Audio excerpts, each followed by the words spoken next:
नमः संस्कृताय मित्रों। इसके पहले हम लोगों ने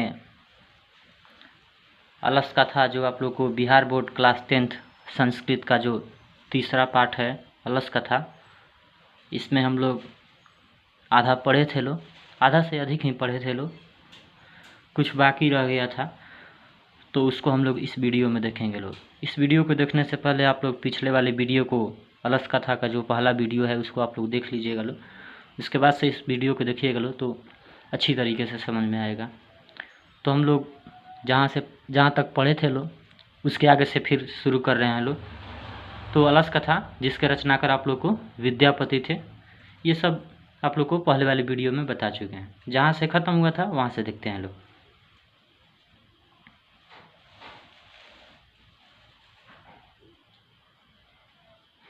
देखिए, आप लोग को यहाँ तक ख़त्म हो गया था, आगे हम लोग देखते हैं लोग। इसको पढ़ते हैं सबसे पहले। ततो गृहलग्नं प्रवृद्धमग्निं दृष्ट्वा धूर्ताः सर्वे पलायिताः पश्चादिश दलसा अपि पलायिताः। ततो का मतलब तब, उसके बाद, गृहलग्नं, गृह मतलब घर, लग्नम मतलब लगी हुई, प्रवृद्धमग्निम, इसमें दो पद हैं, प्रवृद्धम जोड़ अग्निम, प्रवृद्धम जोड़ अग्नि।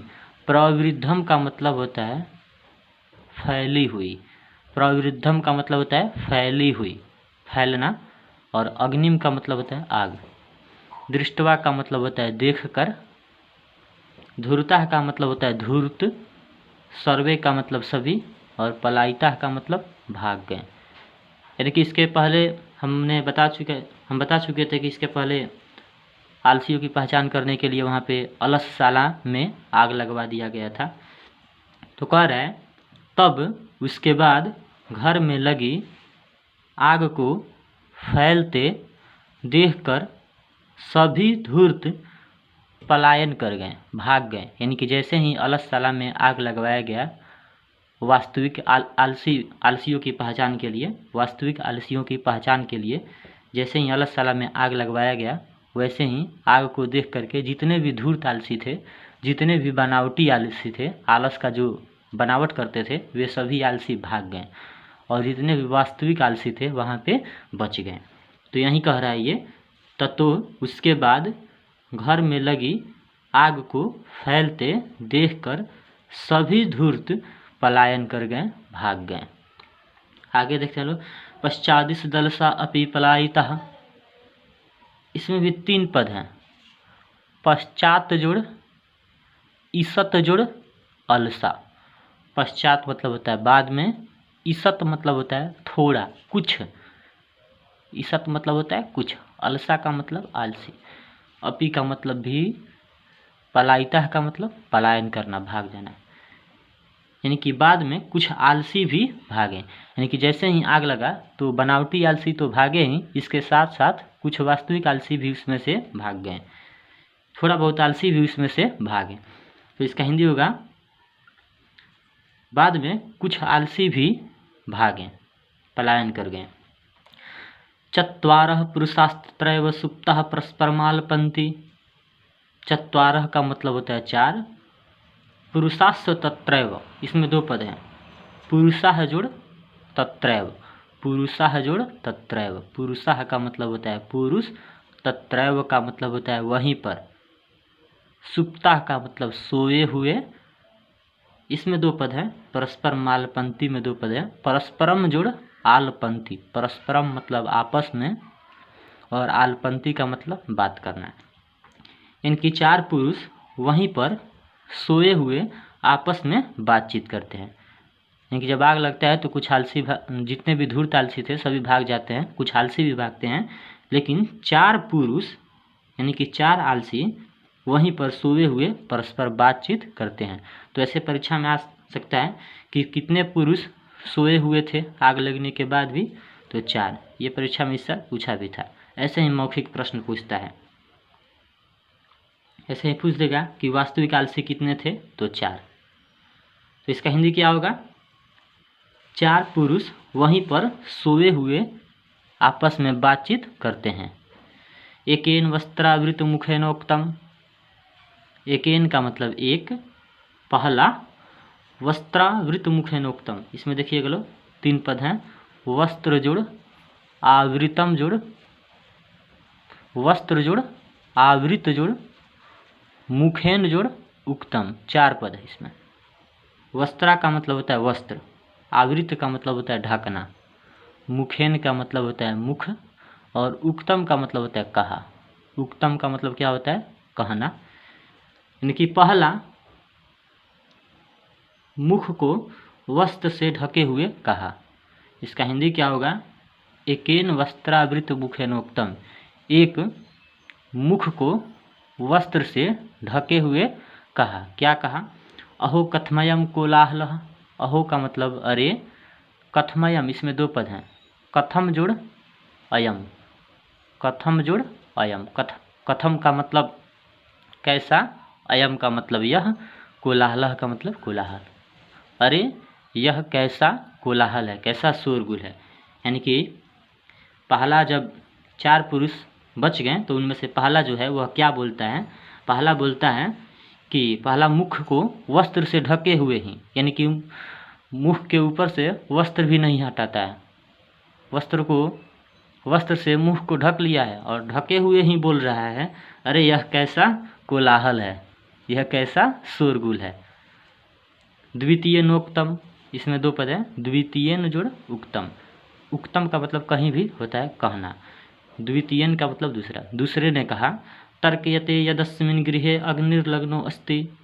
तर्कते का मतलब लगता है, यदस्मिन् यत जोड़ अस्मिन्, लगता है कि, अस्मिन् का मतलब इस, गृह का मतलब घर में। इसमें 3 पद हैं, अग्नि जोड़ लग्न जोड़ अस्ति, अग्नि जोड़ लग्न जोड़ अस्ति। अग्नि का मतलब आग, लग्न का मतलब लगी हुई, और अस्ति का मतलब है। यानी कि दूसरे ने क्या कहा? दूसरे ने कहा लगता है कि इस घर में आग लगी हुई है या आग लग गई है। पहले ने कहा अरे यह कैसा कोलाहल है, कैसा शोरगुल है। तभी दूसरे ने कहा, दूसरे आलसी ने कहा लगता है इस घर में आग लगी हुई है। तृतीय नोक्तम को अपि तथा धार्मिको नास्ति। तृतीय न जोड़ उक्तम, तब तीसरे ने कहा, 4 आलसी बचे थे यहाँ पे। तो पहले ने कहा यह कैसा कोलाहल है, कैसा शोरगुल है। दूसरे ने कहा लगता है इस घर में आग लगी हुई है। और तीसरे ने कहा को अपि तथा धार्मिको नास्ति। धार्मिको का मतलब धार्मिक न जोड़ अस्ति, यानी कि नहीं है, यानी कि कोई भी धार्मिक नहीं है। धार्मिक कोई भी यहाँ पे धार्मिक नहीं है। धार्मिक कहने का अर्थ ये है कि कोई भी यहाँ पे दयावान व्यक्ति नहीं है। आगे देखते हैं लोग, ये पेज खत्म हुआ।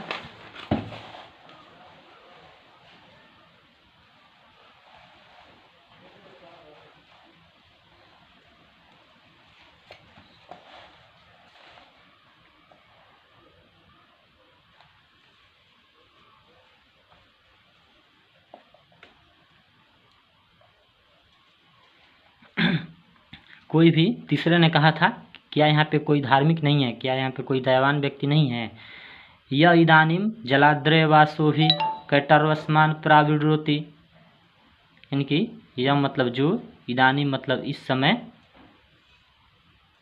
जलाद्रह वासोभि मतलब जल से आद्र, जल से भीगा हुआ, कैटर्वस कैटर्वस्मान, इसमें 2 पद हैं, कटैर्वह जुड़ अस्मान, कटैवह जुड़ अस्मान।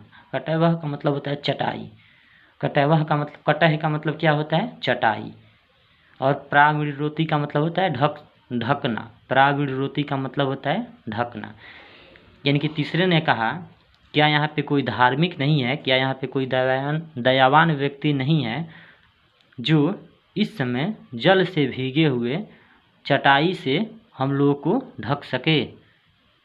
तीसरे ने क्या कहा कि यहाँ पे कोई धार्मिक नहीं है जो इस समय जल से भीगा हुआ, जल से आर्द्र कटह यानी कि चटाई से हम लोगों को, आसमान मतलब हम लोगों को ढक सके। चतुर्थे नोक्तम, चतुर्थे न जोड़ उक्तम। चौथे ने कहा, तब चौथे ने कहा, 4 आलसी बच रहे हैं। अब चौथे ने कहा, अय वचालह कति वचनानि वक्तुम शक्नुथ। चौथे ने कहा अरे वाचालो, वाचाल का मतलब होता है जो बहुत ज़्यादा बोलता है उसको वाचाल कहते हैं। अय वाचालो कति वचनानी, मतलब क्या वचन, वक्तुम शक्नुत यानी कि बोल रहे हो, क्या वचन बोल रहे हो। यानी कि चौथे ने कहा अरे वाचालो कितने बोल रहे हो, क्या वचन बोल रहे हो। तुष्णिम कथम न तिष्ठत, तुष्णिम मतलब होता है मौन, शांत, क्या तुम लोग शांत नहीं बैठ सकते। शांत, तिष्ठत मतलब बैठना, रहना। यानी कि चौथे ने क्या कहा, कति वचनानी वक्तुम शक्नुत तुष्णिम कथम न तिष्ठत, यानी कि अरे वाचालो क्या वचन बोल रहे हो, शांत नहीं बैठ सकते, क्या तुम सभी शांत नहीं बैठ सकते। ये चौथे ने कहा। आगे देखते हैं लोग। ततश्च चतुर्णामपि तेषामेव परस्परालापं श्रुत्वा वहिनं च प्रवृद्धं मेषामुपरि पतिष्यन्तं दृष्ट्वा नियोगी पुरुषः वर्धभयेन चत्वारो पयलसः केशस्वावाकृष्य गृहीत्वा गृहाद् बहिकृतः। इसमें देखते हैं लोग। ततश्च चतुर्णामपि का मतलब होता है ततः जोड़ चतुर्णामपि, यानी कि तब चारों को भी, तेषामेव, तेषाम जोड़ यू, तेषाम जोड़ यू, तेषाम का मतलब होता है उनकी, यानी कि उसके बाद उन चारों, उसके बाद उन चारों यानी कि जो चार आलसी थे, परस्परालापम यानी कि आपसी बात को सुन करके, आपसी बातचीत को, श्रुत्वा का मतलब सुनकर, वहिनम का मतलब होता है आग, च का मतलब और, प्रवृद्ध में सामुपरी, इसमें देखिएगा लोग 3 पद हैं। प्रवृद्धम जोड़ एसाम जोड़ ऊपरी, प्रवृद्धम का मतलब होता है फैलना, एसाम का मतलब उनकी, और ऊपरी का मतलब होता है ऊपर। पतिष्यंतम का मतलब गिरते, पतिष्यंतम का मतलब गिरते हुए, और दृष्टवा का मतलब देखकर। नियोगी पुरुष है मतलब नियोजित पुरुषों के द्वारा, नियुक्त पुरुषों के द्वारा। वर्ध भयन यानी कि वध, देखिएगा यहाँ पे वध है, वध मतलब मृत्यु होता है, और भयन मतलब डर, भय। चत्वारोह पयलसा, चत्वारह जोड़ अपी जोड़ अलसा, चत्वारह पयलसा मतलब चारों आलसियों को, केशस्वावाकृष्य मतलब केस को खींचकर, आकृष्य मतलब होता है खींचकर, केस को खींचकर, गृहीत्वा मतलब घर से, गृहीत्वा मतलब लेकर, गृहाद का मतलब घर से, और बहिकृता का मतलब बाहर करना। पूरे हिंदी को देखते हैं लो, थोड़ा पंक्ति बड़ा है। यानी कि उसके बाद उन चारों आलसियों के आपसी बातचीत को सुनकर और आग को उनके ऊपर गिरते हुए देखकर नियोजित पुरुषों के द्वारा वध के डर से, मृत्यु के डर से, मृत्यु के भय से चारों आलसियों के केस को खींचकर घर से बाहर निकाला गया। कहने का अर्थ ये है कि जैसे ही ये चारों आलसी आपस में बातचीत कर रहे थे, वैसे ही चारों आलसियों को, उन चारों आलसियों की आपसी बातचीत को सुन करके, और आग भी अब फैलने लगा था। जैसे आप लोग जानते हैं कि आग भी लगता है तो वह क्रमानुसार फैलते जाता है, तो आग को उनके ऊपर, आग फैल रहा था, फैलते हुए आग को उनके ऊपर गिरते हुए देखकर, और आग भी अब उनके ऊपर क्या होने लगा था, गिरने लगा था, लेकिन फिर भी वे लोग उठने का नाम वहाँ से नहीं ले रहे थे।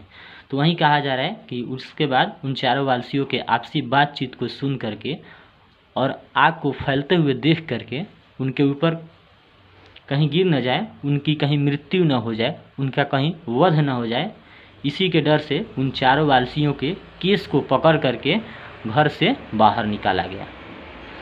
तो फिर से एक बार इसकी हिंदी हम बता दे रहे हैं। उसके बाद उन चारों वालसियों के आपसी बातचीत को सुन करके और आग को उनके ऊपर, और फैलते हुए आग को उनके ऊपर गिरते देख करके नियोजित पुरुषों के द्वारा कहीं वध न हो जाए, कहीं मृत्यु न हो जाए, यानी कि वध के डर से, मृत्यु के भय से चारों वालसियों के केस को खींच करके घर से बाहर निकाला गया। पश्चातानालोक्य तर्नियोगी भी पठितम, पश्चातानालोक्य उसके बाद देखा गया, नियोगी भी पठितम, नियोगी भी का मतलब होता है नियोजित पुरुषों के द्वारा, और पठितम का मतलब पढ़ना, विचार करना, यहाँ पे विचार करना ही इसका अर्थ होगा। यानी कि उसके बाद उन अधिकारियों द्वारा पढ़ा गया। क्या पढ़ा गया, कहने का अर्थ ये है कि जब चारों वालसियों को बाहर निकाला गया, तो बाहर निकालने के बाद उन अधिकारियों ने सोचा, वे नियोजित पुरुषों ने उन नियोजित पुरुषों ने सोचा, क्या पढ़ा, देखते हैं लोग। पतिरेव गति स्त्रीणाम बालानाम जननी गति नालसानाम गति काची लोके कारुणिकम बिना। पतिरेव गति, पति ही गति है, स्त्रीणाम का मतलब स्त्रियों का, गति का मतलब गति, आश्रय यानी कि स्त्रियों का गति पति होता है, स्त्रियों का आश्रय पति होता है। कहने का अर्थ ये है कि स्त्रियों का जो आश्रय होता है, स्त्रियों का जो सहारा होता है, स्त्रियों का जो गति होता है वह उनका पति होता है। पति ही उनका क्या होता है, आश्रय होता है, उनका सहारा होता है। तो यही कह रहा है कि पतिरेव गति स्त्रीणाम, यानी कि स्त्रियों का आश्रय पति होता है। बालनाम जननी गति, बालानाम का मतलब बच्चों की, जननी का मतलब माँ, गति का मतलब आश्रय सहारा, और बच्चों की गति, बच्चों की सहारा माँ होती है, जननी होती है।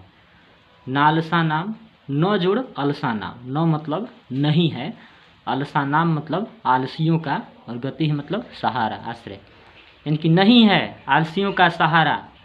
काचित लोके, काचित मतलब कोई, लोके का मतलब संसार में, लोक में, कारुणिकम बिना यानी कि दया, कारुणिकम का मतलब होता है दयावान, बिना का मतलब बिना, यानी कि नहीं है, यानी कि इस संसार में कोई भी आलसियों का गति नहीं है।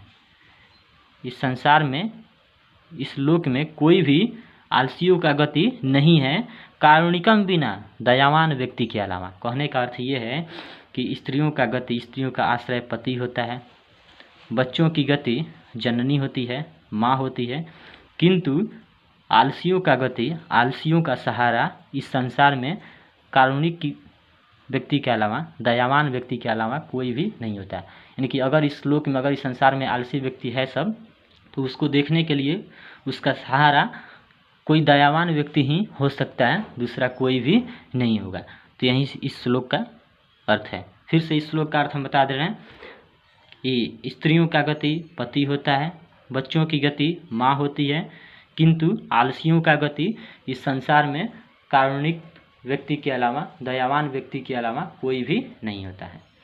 ऐसा ये जो चारों आलसियों के बारे में सोचा जा रहा है। और कौन सोच रहे हैं, नियोजित पुरुष सोच रहे हैं, वहाँ के अधिकारी सोच रहे हैं। जैसे ही केस को पकड़ करके बाहर निकाल दिया गया, उसके बाद उन अधिकारियों द्वारा पढ़ा गया, ऐसा विचार किया जा रहा है। आगे देखते हैं। पश्चातेषु चतुर्श्लसेषु ततोपयधिकतरम वस्तु मंत्री दाप्यमास। पश्चातेषु का मतलब बाद में, चतुर्श्लसेषु का मतलब चारों आलसियों को, ततोपयधिकतरम यानी कि उसके बाद अधिक से अधिक वस्तु मंत्री दाप्यमास का मतलब दिलवाया गया, यानी कि मंत्री कौन थे, वीरेश्वर थे। यानी कि उसके बाद चारों आलसियों को अधिक से अधिक वस्तु मंत्री के द्वारा दिलवाया गया। यानी कि जब जान गए कि चार आलसी ही बच गए हैं और वे ही वास्तविक आलसी हैं, इसमें कोई भी बनावटी आलसी नहीं है, तो उसके बाद उन चारों आलसियों को मंत्री वीरेश्वर के द्वारा अधिक से अधिक वस्तु दिलवाया गया। यानी कि उसके बाद चारों आलसियों को अधिक से अधिक वस्तु मंत्री के द्वारा दिलवाया गया। तो इस वीडियो को आप लोग देखिएगा लोग। कल हम लोग जो है चौथा पाठ पढ़ेंगे लोग, संस्कृत साहित्य लेखिका। तो आप लोग को परीक्षा में अब तो केवल किताब से मौखिक प्रश्न ही देता है। जैसे दे देगा स्त्रियों का गति कौन होता है, तो लिखिएगा लोग पति। बच्चों की गति कौन होती है, तो माँ। ठीक है, ऐसे आप लोग को पूछ देगा। तो मौखिक प्रश्न ही ऐसे पूछेगा।